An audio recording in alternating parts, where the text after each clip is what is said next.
శౌర్య విషయంలో పారిజాతం చేసిన కుట్రని తెలుసుకొని పారిజాతానికి దిమ్మ తిరిగే షాక్ ఇచ్చిన దీప. పారిజాతం కుట్ర దీప తెలుసుకోవాలనుకునే వాళ్ళు తప్పకుండా వీడియోని లైక్ చేయండి. పుట్టింటి నుంచి సారీ తీసుకువచ్చి సుమిత్ర దశరథ దీపకైతే ఇస్తారు. దీప తన పుట్టింటి నుంచి వచ్చిన సారీని చూసుకొని చాలా సంతోషపడుతూ ఉంటుంది. ఈ శుభ సందర్భంలో మావయ్య గారు నీకొక మాట చెప్పమన్నారు దీప అని సుమిత్ర అయితే అంటూ ఉంటుంది దీపతో. అప్పుడే ఆ మాట విని ఏంటమ్మా అది అని అడుగుతూ ఉంటుంది దీప. ఏం లేదమ్మా, రేపటి నుంచి నువ్వు మా ఇంటికి రావాల్సిన అవసరం లేదు అని దశరథ అంటాడు. ఆ మాట విని దీప కార్తిక్ ఇద్దరూ కూడా షాక్ అయిపోతూ ఉంటారు. అదేంటమ్మా, నేను ఇంటికి ఎందుకు రాకూడదు అని అడుగుతూ ఉంటుంది దీప. అప్పుడే శివనారాయణ ఇలా అంటూ ఉంటాడు. ఏం లేదు దీప, నువ్వు ఇంటికి వచ్చి అన్ని పనులు చేస్తావు, కనీసం ఖాళీగా కూడా కూర్చోవు. ఇప్పుడు నువ్వు ఒట్టి మనిషివి కూడా కాదు. నువ్వు చాలా జాగ్రత్తగా ఉండాల్సిన అవసరం ఉంది. నీ కడుపులో ఉన్న బిడ్డ మీద నా కూతురు ఎన్నో ఆశలు పెట్టుకుంది. కాబట్టి నిన్ను మేం కూడా జాగ్రత్తగా చూసుకోవాలి కదా. కడుపుతో ఉన్న నీతో మేము పనులు చేయించుకోలేము. అందుకని మేము ఈ నిర్ణయం తీసుకున్నాము. కార్తీక్ అయితే వస్తాడు, నువ్వు మాత్రం రావద్దు. కడుపుతో ఉన్న నీతో పనులు చేయించుకోవడం ఇష్టం లేదు దీప అని అంటూ ఉంటాడు శివనారాయణ. అప్పుడే కాంచన అయితే ఎంతో ఆనందపడిపోతూ ఉంటుంది. ఇక దీప అయితే నేను వస్తాను, నేను మాత్రం అక్కడికి రాకుండా ఉండలేను అని అంటూ ఉంటుంది దీప.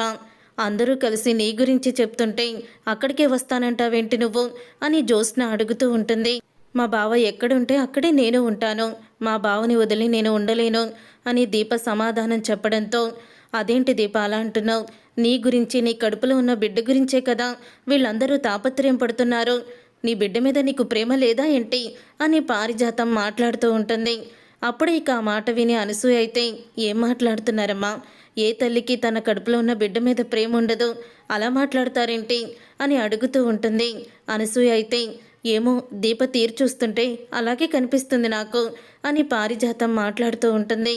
అప్పుడే కార్తీక్ అయితే మావయ్య, తాత మీరేమీ అనుకోకండి, దీప నన్ను వదిలి ఉండలేదు, తను అక్కడికి వస్తుంది అని కార్తీక్ అయితే అంటాడు.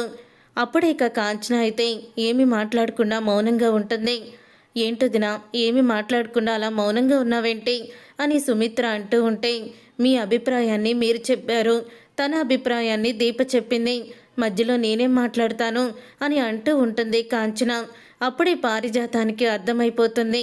అంటే నేను ఫోన్లో చెప్పిన మాటలు కాంచన మనసులో నాటుకుపోయాయన్నమాట అని పారిజాతం ఎంతో ఆనందపడిపోతూ ఉంటుంది. సరే దీప, నీ ఇష్టం, కానీ నువ్వు అక్కడికి వచ్చి పని చేయడానికి వీల్లేదు. నువ్వు అక్కడికి పుట్టింటికి వచ్చిన కూతుర్లాగే కూర్చొని ఉండాలి, అలాగైతేనే రా అని అంటూ ఉంటుంది సుమిత్ర అయితే. అప్పుడే ఇక శివనారాయణ, కరెక్ట్గా చెప్పావు సుమిత్ర, అవునమ్మా, కార్తీక్ అయితే పని చేసుకుంటాడనుకో, నువ్వు మాత్రం మా ఇంటికి వచ్చి ఆ పని ఈ పని చేయడానికి వీల్లేదు అని అంటూ ఉంటాడు శివనారాయణ. సరే తాతయ్య గారు అని అంటూ ఉంటుంది దీప. ఫ్రీగా కూర్చోబెట్టి జీతం కూడా ఇస్తారా అని జ్యోత్స్న మాట్లాడుతూ ఉంటే, ఇంకొక మాట మాట్లాడావంటే మర్యాదగా ఉండదు జ్యోత్స్న, నోరు మూసుకొని ఉండు అని సుమిత్ర అయితే జ్యోత్స్నకి వార్నింగ్ ఇస్తుంది. అప్పుడే జ్యోత్స్న అయితే కోపంతో బయటికైతే వెళ్ళిపోతుంది. సరే దీప, ఈ రోజుకి ఇంటి దగ్గరే ఉండి రెస్ట్ తీసుకో, రేపటి నుంచి రా అని సుమిత్ర చెప్పేసి అందరూ కూడా బయలుదేరుతారు. తరువాత ఇక దీప కార్తిక్ ఇద్దరు వాళ్ళని బయటికి పంపించడానికి వస్తారు. బయటికైతే అనసూయ కూడా వస్తుంది. ఇంతలో పారిజాతం వెనకాలే ఆగిపోయి కాంచన దగ్గరికి వెళ్ళి, చూసావా కాంచన, దీప కడుపులో ఉన్న బిడ్డ పోతే ఎంత ఉంటే ఎంత అన్నట్టుగా ఎలా ప్రవర్తిస్తుందో, నీ మనవరాలను మనవణ్ణు అసలు నువ్వు కళ్ళారా చూసుకుంటావో లేదో అని పారిజాతం అయితే అనేసి వెళ్ళిపోతుంది. అప్పుడే ఇక కాంచన అయితే కోపంతో రగిలిపోతూ ఉంటుంది. తర్వాత అందరూ వెళ్ళిపోయాక అనసూయ, కార్తిక్, దీప లోపలికైతే వస్తారు. లోపలికి వచ్చాక ఇక కాంచన అయితే అంటూ ఉంటుంది, అసలు ఏమనుకుంటున్నారా మీరు, మీ గురించి వాళ్ళు పెద్దవాళ్ళు చెప్పిన మాట మీరు ఆలకించే పని లేదా, వినిపించుకునే పని లేదా అని అంటూ ఉంటుంది కాంచన. అప్పుడే ఆ మాట విని, ఇప్పుడు ఏమైందని అంత సీరియస్ అవుతున్నావు, ఎందుకు అంత కోపంగా మాట్లాడుతున్నావమ్మా నువ్వు అని కార్తిక్ అడుగుతూ ఉంటాడు. ఏమైందేంట్రా, దీప ఆరోగ్యం గురించే కదా వాళ్ళు చెప్తుంటా, దీప ఇంట్లో ఉంటే ఏమైంది, అయినా నువ్వు సాయంత్రానికి వచ్చేస్తావు కదా, పెళ్ళైన దగ్గర నుంచి ఒకళ్ళు వెనకాలే ఒకళ్ళు తిరుగుతున్నారా ఏంటి, అయినా దీప కడుపులో ఉన్న బిడ్డ క్షేమం గురించే కదా మా వాళ్ళు కూడా ఆలోచించింది. పెద్దవాళ్ళు చెప్పారు, ఎందుకు చెప్పారో అర్థం చేసుకోకుండా వితండవాదం చేస్తారేంటి ఇద్దరూ కూడా అని అడుగుతూ ఉంటుంది కాంచన. అప్పుడే ఇక అనసూయ అయితే, ఇదేంటి చెల్లెమ్మ ఇంత కోపంగా ఉంటుంది, దీప మీద ఇంత కోపాన్ని చూపిస్తుంది అని అనుకుంటూ ఉంటుంది. అప్పుడే ఇక దీప అయితే, ఏంటత్తయ్య అలా మాట్లాడుతున్నారు? అయినా అగ్రిమెంట్ గురించి మీకు తెలుసు కదా, బావ ఒక్కడే అక్కడ పనిచేస్తే అగ్రిమెంటు పూర్తి కాదు, నేను కూడా వెళ్ళాలి. అయినా ఇప్పుడు నాకేమైంది, నేను బాగానే ఉన్నాను అని అంటూ ఉంటుంది దీప. అప్పుడే కాంచన అయితే, నువ్వు బాగానే ఉంటావమ్మా, మరి నీ కడుపులో బిడ్డ ఉన్న పరిస్థితి ఏంటి? రేపొద్దున్న జరగరాంది ఏదైనా జరిగితే, ఆ బిడ్డకి ఏదైనా అయితే నువ్వు సమాధానం చెప్తావా నాకు అని అడుగుతూ ఉంటుంది కాంచన. అత్తయ్య బిడ్డకేమవుతుంది అని అడుగుతూ ఉంటుంది దీప. నాకు అర్థమైంది దీప, నువ్వింత స్వార్థపరురాలుగా ఆలోచిస్తావని అనుకోలేదు, నువ్వింత స్వార్థపరురాలువని ఊహించలేదు అని ఒక్కసారి షాక్ ఇచ్చేస్తుంది కాంచన. అయితే ఆ మాట విని దీప, కార్తీక్, అనసూయ షాక్ అయిపోయి అలా చూస్తూ ఉండిపోతారు. అదేంటత్తయ్య అంత మాట అన్నారు, నేను స్వార్థపరురాలనేటి అని అడుగుతూ ఉంటుంది దీప. స్వార్థపరురాలువే నువ్వు, అందుకని ఎలాగో ఒక కూతురుంది కదా, ఇంకో బిడ్డ ఉంటే ఎంత పోతే ఎంత అని కడుపులో ఉన్న బిడ్డ మీద అశ్రద్ధ చూపిస్తున్నావు, నాకు అర్థమయ్యింది. అయినా శౌర్య నా కొడుకు కూతురు కాదు, అలాంటప్పుడు నా కొడుకు పిల్లలుగా నాకెందుకు ఆప్యాయంగా ఉంటుంది? నా కొడుకుకి పుట్టిన వాళ్ళకి నేను అన్నీ చేసుకోవాలని, వాళ్ళని కళ్ళారా చూసి పెంచుకోవాలని నాకు ఉండదా? అంటే కార్తీక్కి పిల్లలు లేకపోయినా పర్వాలేదు, శౌర్య ఉంటే చాలనుకొని కడుపులో ఉన్న బిడ్డ మీద నువ్వు స్వార్థం చూపిస్తున్నావు కదా. ఆ బిడ్డ బయటికి వస్తే మళ్ళీ నీ కూతుర్ని ఎక్కడ దూరం పెడతారో అని కడుపులో ఉన్న బిడ్డని పోగొట్టుకోవాలని చూస్తున్నావా అని కాంచన మాట్లాడుతూ ఉంటుంది. ఇక ఆ మాటలకి ఒక్కసారే షాక్ అయిపోతూ ఉంటుంది దీప. అయితే అత్తయ్య మీరిలా ఎప్పుడు కూడా మాట్లాడలేదు, అసలు ఇలా మాట్లాడతారని అనుకోలేదు, నేను కడుపులో ఉన్న బిడ్డని పోగొట్టుకోవాలని చూడటం ఏంటత్తయ్య అని అడుగుతూ ఉంటుంది దీప. అవునమ్మా, ఏం మాట్లాడుతున్నావో నీకన్నా అర్థమవుతుందా? దీప అలా ఎందుకు అనుకుంటుంది? కడుపులో ఉన్న బిడ్డ కూడా దీప బిడ్డే కదా అని కార్తీక్ అంటూ ఉంటాడు. అదేరా నా బాధ, ఈ దీప స్వార్థంగా ఆలోచిస్తుంది కాబట్టి వాళ్ళ మాటని పెడచెవిని పెట్టింది అని అంటూ కాంచన లోపలికి కోపంగా వెళ్ళిపోతుంది. అప్పుడే అనసూయ అయితే, ఒసే దీప, ఎందుకో చెల్లెమ్మ కొంచెం కోపంగా ఉంది కాబట్టి ఆవిడ మాటలు ఏమీ పట్టించుకోకు, తన కోపంలో ఉన్నప్పుడు ఎలా మాట్లాడుతుందో తెలుసు కదా, లోపలికి వెళ్ళు అని అంటూ ఉంటుంది. అప్పుడే దీప ఏడుస్తూ లోపలికైతే వెళ్తుంది. ఇంకా కార్తీక్ అయితే, అమ్మ మాటలు ఏమీ పట్టించుకోకు, తను అసలే కోపంగా ఉంది. తాత మా నాన్నని మా అమ్మని కలపాలని చూశాడు, అప్పుడు ఏం జరిగిందంటే అని మొత్తం చెప్తాడు కార్తీక్. అయితే అమ్మ ఆ కోపంలో ఉన్నట్టుండి నిన్ను అలా అంద తప్ప వేరే ఉద్దేశంతో కాదు. నాకు టైం అవుతుంది, నేను వెళ్ళొస్తాను, నువ్వు మాత్రం ఇంట్లో జాగ్రత్తగా ఉండు అని అంటూ ఉంటే అప్పుడే ఇక ఆ మాట విని ఇక దీప అయితే సరే బావా అని అంటుంది. కానీ ఇంటి దగ్గర మాత్రం ఏడుస్తూనే ఉంటుంది. ఇంటికి వెళ్ళిన తర్వాత ఇక దశరథ అయితే జ్యోత్స్న సంబంధం చూడమందని, తను పెళ్లికి ఒప్పుకుందని చెప్తాడు. దాంతో ఇంట్లో వాళ్ళందరూ కూడా చాలా ఆనందపడిపోతూ ఉంటారు. అప్పుడే పారిజాతానికైతే అనుమానంగానే ఉంటుంది. అప్పుడే పారిజాతం గదిలోకి వెళ్ళాక జ్యోత్స్నని అడుగుతూ ఉంటుంది, ఏంటే మనవరాలా, పెళ్ళికి నిజంగానే ఒప్పుకున్నావా? నాకు డౌటే అని అంటూ ఉంటుంది పారిజాతం. లేదు గ్రాని, నేనెలాగా వేరే వాడిని పెళ్లి చేసుకోవడానికి ఒప్పుకుంటాను? అస్సలు కూడా నేను చేసుకోను, ఏదో మా డాడీ మనస్తృప్తికి అలాగే చెప్పానంతే అని జ్యోత్స్న అయితే అంటూ ఉంటుంది. అయినా దీప ఏంటి ఇక్కడే ఉంటాను, బావతోనే ఉంటానని అలా చెప్తుంది ఏంటి గ్రాని అని అడుగుతూ ఉంటుంది జ్యోత్స్న. దీప అలా చెప్పడం మనకి ప్లస్ పాయింటేనే అని అంటూ ఉంటుంది పారిజాతం. ప్లస్ పాయింటా? అదెలా అవుతుంది? నువ్వు దీప కడుపులో ఉన్న బిడ్డని చంపాలని చూస్తున్నావు, కానీ ఉన్న బిడ్డని దీపకి, కాంచనకి, ఇంట్లో వాళ్ళందరికీ కూడా దూరం చేసి ఒకరు మనసులో ఒకరికి విషబీజాల్ని నాటుతున్నాను. ఆల్రెడీ స్టార్ట్ అయిపోయింది. మీ అత్తకి దీప మీద పీకల్లో దాకా ఇప్పుడు కోపం ఉంది అని అంటూ ఉంటుంది పారిజాతం. నువ్వు చెప్పింది నాకు అర్థం కావడం లేదు గ్రాని అని జ్యోత్స్న అనంగాల్ని జరిగిందంతా కూడా చెప్తుంది. జ్యోత్స్నకి అప్పుడే అది విని ఇంకా జ్యోత్స్న అయితే, గ్రానీ నువ్వు సూపర్ గ్రానీ, నువ్వు సూపర్. నేను ఇటు నుంచి నరుక్కొస్తే నువ్వు అటు నుంచి నరుక్కొస్తున్నావు. దీప పతనం మొదలైంది. నువ్వు రంగంలోకి దిగావు కదా, ఇక దీప మనల్ని ఏమీ చెయ్యలేదు అని జ్యోత్స్న ఆనందపడిపోతూ ఉంటుంది. దీప భోజనం చేయకుండా అలా కూర్చొని కాంచన మాటల్ని గుర్తు చేసుకుంటూ ఉంటుంది. అప్పుడే కార్తిక్ అయితే దీపకి ఫోన్ చేస్తాడు. దీపకి ఫోన్ చేసి అంటూ ఉంటాడు, దీప భోజనం చేసావా అని అడుగుతూ ఉంటే, లేదు బావా ఇంకా చేయలేదు అని అంటూ ఉంటుంది దీప. ఏంటి దీప, అమ్మ ఏదో అందని నువ్వు కూడా అలాగే కూర్చుంటే ఎలాగా, నువ్వు ఉట్టి మనిషివి కూడా కాదు, భోజనం చేయ ముందు అని కార్తిక్ అయితే దీపకి నచ్చ చెప్తూ ఉంటాడు. అప్పుడే ఇక పారిజాతం కార్తిక్ దీపతో ఫోన్లో మాట్లాడడం అంతా కూడా వినేస్తుంది. ఇక వినేసి, అంటే నా మంత్రం అక్కడ పనిచేస్తుంది, ఖచ్చితంగా కాంచన దీపని తిట్టే ఉంటుంది అని అనుకుంటూ ఉంటుంది పారిజాతం. శౌర్య అయితే స్కూల్ నుంచి ఇంటికి వస్తుంది. శౌర్య స్కూల్ నుంచి ఇంటికి వచ్చిన తర్వాత అప్పుడే ఇక నానమ్మ నానమ్మ ఏం చేస్తున్నావంటూ కాంచన దగ్గరికి వెళ్తుంది. అప్పుడే ఇక కాంచన అయితే శౌర్యని చూసి, ఏం చేయట్లేదు, ఏం చెయ్యాలి, నేనేం చేస్తాను అని అంటూ విసుక్కుంటూ ఉంటుంది. ఏమైంది, ఎందుకు అలా కోపంగా ఉన్నావో అని శౌర్య అడుగుతూ ఉంటే, నేనేమీ కోపంగా లేను, అయినా రాత్రిపూట పడుకునేటప్పుడు కుదురుగా పడుకోవాలని నీకు తెలీదా, మీ అమ్మని అలా కడుపులో గుద్దితే కడుపులో ఉన్న బిడ్డకి ఏదైనా అయితే ఏం చేస్తావు నువ్వు అని అడుగుతూ ఉంటుంది కాంచన శౌర్యని. అప్పుడే ఇక శౌర్య అయితే పారిజాతం మాటల్ని గుర్తు చేసుకుంటూ ఉంటుంది. అప్పుడే ఇక శౌర్య కోపంగా దీప దగ్గరికి అయితే వెళ్తుంది. దీప దగ్గరికి వెళ్ళి, అమ్మ నానమ్మ చూడు నన్ను ఏమంటుందో అని అంటూ ఉంటుంది శౌర్య. అప్పుడే దీప కూడా బాధలో ఉన్నందువల్ల దీప శౌర్యని విసుక్కుంటుంది. నన్ను విసిగించుకో, పక్కకు వెళ్ళు అంటూ దీప కూడా విసుక్కుంటుంది. అప్పుడే ఇక అనసూయ అయితే వచ్చి, రామ శౌర్య నేను భోజనం తినిపిస్తాను అని అంటూ ఉంటే, అప్పుడే ఇక శౌర్య అయితే, ఏమైంది, అమ్మకి నానమ్మ ఇద్దరూ కూడా నన్ను ఎందుకు అలా తిడుతున్నారు అని అడుగుతూ ఉంటుంది శౌర్య. ఏం లేదులేమ్మా, ఏదో చిరాకులో ఉన్నారు అని అనసూయ అయితే శౌర్యకి భోజనం తినిపిస్తుంది. కార్తిక్ అయితే ఇంటికి వస్తాడు. కార్తిక్ ఇంటికి వచ్చిన తర్వాత అప్పుడే ఇంకా దీప దగ్గరికి వెళ్ళి, ఏంటి దీప ఇంకా ఇలాగే ఉన్నావేంటి అని అడుగుతూ ఉంటాడు.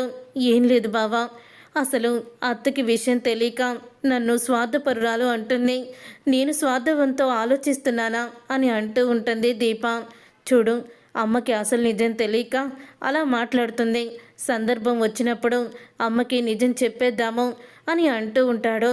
కార్తీక్ అయితే, నువ్వులే లేచి ముఖం కడుక్కో, ఉదయం నుంచి అలా కూర్చొని ఉన్నావా అని కార్తీక్ అయితే అంటూ ఉంటాడు. అప్పుడే ఇక అనసూయ దగ్గరికి వచ్చి, అవును శౌర్య ఎక్కడుంది అని అడుగుతూ ఉంటుంది అనసూయని. దాన్ని నువ్వు విసుక్కున్నావు, మీ అత్తగారు విసుక్కుంది, దాంతో పాపం అది బయటే కూర్చొని బాధపడుతుంది అని అంటూ ఉంటే, అప్పుడే ఇక దీప అయితే బయటికి వెళ్ళబోతూ ఉంటుంది. అలా బయటికి వెళ్ళబోతూ ఉండగా కాంచన ఫోన్ అయితే రింగ్ అవుతూ ఉంటుంది. కాంచన ఫోన్కి పారిజాతం ఫోన్ చేస్తూ ఉంటుంది. ఈ టైంలో పారిజాతం గారు ఎందుకు ఫోన్ చేస్తున్నారు అత్తయ్యకి అని ఫోన్ లిఫ్ట్ చేసి చెవి దగ్గర పెట్టుకుంటుంది దీప. అప్పుడే ఇక పారిజాతం అయితే అంటూ ఉంటుంది, కాంచన నేను చెప్పింది బాగా అర్థం చేసుకున్నావు, దీపకి పుట్టబోయే బిడ్డ మీద దీపకి ప్రేమ ఉండదు, శౌర్య మీదే ఎక్కువగా ప్రేమ ఉంటుంది, నీకంటూ ఆశ ఉంటుంది కదా, కాబట్టి నువ్వు మాత్రం దీప ఏమి మాట్లాడినా సరే దీప మాటలకు మాత్రం కరిగిపోకు, నువ్వు దీపకి గట్టిగానే సమాధానం చెప్పు, శౌర్యని హాస్టల్లో వేసేద్దాము, లేకపోతే అనాథాశ్రమంలో జాయిన్ చేద్దాము, శౌర్యని తీసుకొని అనసూయని ఇంట్లో నుంచి వెళ్ళిపోవడం ఇలాంటివి చేస్తూ ఉండు అని అంటూ ఉంటుంది పారిజాతం. అప్పుడే ఇక ఆ మాటలు విని కాంచన మారిపోవడానికి కారణం పారిజాతమేనని నిజాన్ని తెలుసుకుంటుంది దీప. ఇక నిజం తెలుసుకొని కోపంతో రగిలిపోతూ ఉంటుంది. ఇంతలో ఇక శౌర్య అయితే కనిపిస్తుంది దీపకి. అప్పుడే ఇక శౌర్య దగ్గరికి అయితే వెళ్తుంది. శౌర్య దగ్గరికి వెళ్ళి ఇక దీప అయితే అంటూ ఉంటుంది, సారీ శౌర్య, నిన్ను అనవసరంగా తిట్టేశాను అని అంటూ ఉంటే, అప్పుడే అమ్మా నేను ఒక మాట చెప్తానమ్మా, నాకు తమ్ముడు కానీ చెల్లి కానీ ఎవ్వరు వద్దు, నువ్వే నాకు కావాలి, వాళ్ళెవరైనా పుడితే నువ్వు నన్ను దూరం పెట్టేస్తావు కదా, నాకు తమ్ముడొద్దు చెల్లి వద్దు, అసలు నీ కడుపులో ఉన్న బిడ్డే వద్దు అని అంటూ ఉంటుంది. శౌర్య ఆ మాట విని ఒక్కసారి దీప షాక్ అయిపోతూ ఉంటుంది. షాక్ అయిపోతూ అసలు నీకు నేను దూరం పెడతానని, ప్రేమగా చూసుకోనని ఎవరన్నారమ్మా అని అంటూ ఉంటే, రాత్రి నీకు కడుపులో నొప్పి వచ్చిందని, దానికి కారణం నేనేనని నానమ్మ నన్ను తిట్టింది. నిన్న ముద్దుల తాత వాళ్ళు వచ్చినప్పుడు జోగిరాణి వచ్చింది కదా, తను కూడా అలాగే అంది. నువ్వు ఇప్పుడు నన్ను దూరం పెడతావని, కడుపులో ఉన్న తమ్మున్నో చెల్లినో బాగా చూసుకుంటావని, నాకు పుట్టినరోజులు కానీ ఏవి కూడా చెయ్యరని, నాన్న కూడా నన్ను ప్రేమగా చూసుకోడని చెప్పింది అని అంటూ ఇక శౌర్య అంటుంది. ఆ మాటలన్నీ విని పారిజాతం చేసిన కుట్రని తెలుసుకొని అప్పుడే ఇక దీప అయితే కాంచన దగ్గరికి వెళ్తుంది. ఏంటత్తయ్య, ఆ పారిజాతం చెప్పిన మాటలు విని నన్ను నా కూతుర్ని అపార్థం చేసుకున్నారా? మీరు మమ్మల్ని అర్థం చేసుకుంది ఇంతేనా అని అంటూ ఉంటుంది. దీప ఆ మాట విని కాంచన అయితే షాక్ అయిపోతూ ఉంటుంది. ఏంటి దీప నువ్వు చెప్పేది అని అనగానే జరిగిందంతా కూడా దీప అయితే చెప్తుంది. అప్పుడే ఇక కార్తీక్ అయితే ఇక మనం నిజాన్ని దాచిపెట్టకూడదు, అమ్మకి నిజం తెలియాలి. దీప ఎవరనుకుంటున్నావమ్మా? దీప నీ మేనకోడలు జ్యోత్స్న కాదు అని పారిజాతం జ్యోత్స్న దీప విషయంలో చేసిన కుట్రలను బయట పెడతాడు కార్తీక్ అయితే. అది తెలుసుకొని కుమిలిపోతూ ఉంటుంది కాంచన. కుమిలిపోతూ నన్ను క్షమించు దీప, మా పిన్ని ఎలాంటిదో తన బుద్ధి ఎలాంటిదో కూడా తెలుసుకొని నేను చాలా పెద్ద తప్పు చేశానమ్మా, చాలా పెద్ద తప్పు చేశాను అని అంటూ ఉంటుంది కాంచన. అప్పుడే ఇక కార్తీక్ అయితే అంటూ ఉంటాడు, వెళ్ళు దీప వెళ్ళు, ఆ పారిజాతానికి నీ స్టైల్లో బుద్ధి చెప్పు అని కార్తీక్ అయితే అంటాడు. అప్పుడే కాంచనని శౌర్యని తీసుకొని ఇక దీప్ అయితే శివనారాయణ ఇంటికి వెళ్తుంది. ఇక బెల్ కొడుతూ ఉంటుంది. ఈ టైంలో ఎవరు అని తలుపు తీస్తాడు శివనారాయణ. అమ్మా దీప, కాంచన, ఇదేంటి శౌర్య, ఏంటి ఈ టైంలో వచ్చారు, ఏమైంది అని అడుగుతూ ఉంటే పారిజాతం అని గట్టిగా అరుస్తుంది దీప. అప్పుడే ఇంకా పారిజాతం కిందకైతే వస్తుంది. అసలు నువ్వు ఆడదానివేనా? ఆడపుట్టకే పుట్టావా నువ్వు కూడా ఒక బిడ్డకి తల్లివే కదా, మరి నన్ను నా కూతుర్ని ఎందుకు దూరం చేయాలనుకున్నావు అని అడుగుతూ ఉంటుంది దీప.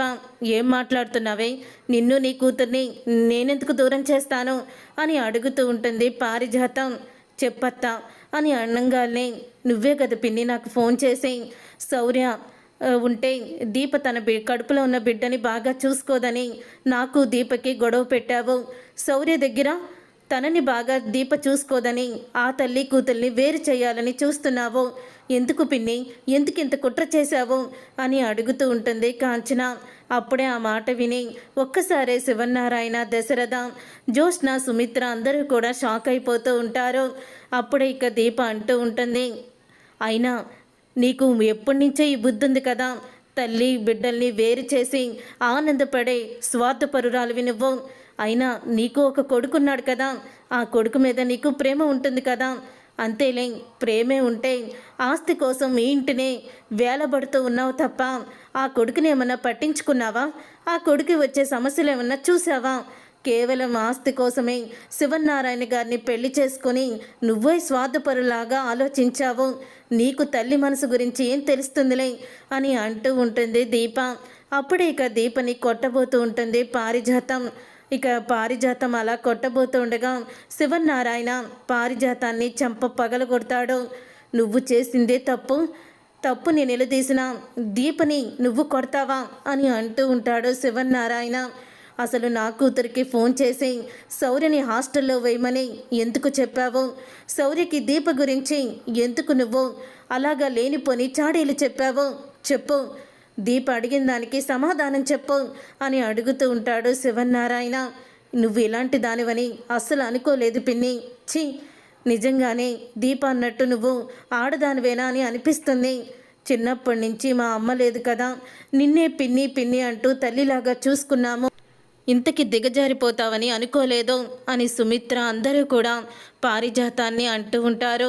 కానీ జ్యోత్స్న మాత్రం బిడ్డల్ని విడదీయడం నీకున్న అలవాటే కదా అని దీప ఎందుకంది అంటే, గ్రాని చిన్నప్పుడు నన్ను దీపని విడదీసింది, సుమిత్రకి దీపని విడదీసింది కదా, అందుకని ఈ మాట అందా అని జ్యోత్స్నకి అనుమానం మొదలవుతుంది. చూసారుగా ఫ్రెండ్స్, రాబోయే కథలో ఖచ్చితంగా ఇలాగే జరగబోతుంది. మరి ఇలాగే జరగాలని మీరైతే కోరుకుంటున్నారా? అయితే వీడియోని తప్పకుండా లైక్ చేసి ఛానల్ని సబ్స్క్రైబ్ చేసుకొని పక్కనే ఉన్న గంట సింబల్పై ఆలని క్లిక్ చేయండి. అప్పుడే మేము పెట్టే ప్రతి వీడియో మీరు మిస్ కాకుండా చూసేవచ్చు.